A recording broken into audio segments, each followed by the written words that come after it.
ډېر خلک شکایت کوي چې دعا کوم خو دعا مې نه قبلېږي. نو ستا دعا یو علت دا دی چې اسلامي نړۍ کې اوسنۍ وضعیت کې ډېر د خوراکونه چې موږ کوو حلال نه دي.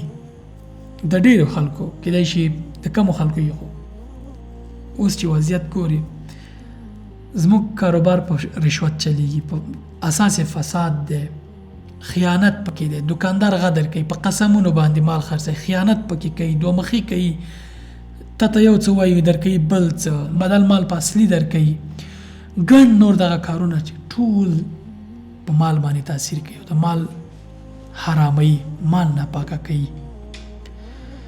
که موږ یو اداره کې کار کوو او رشوت په بدل کې یو چاته کار کوو یا د یو چا حق خو موږ نه ادا کوو، مال مو حرامېږي. که په غلا باندې یو څه ترلاسه کوو مال مو حرام دی.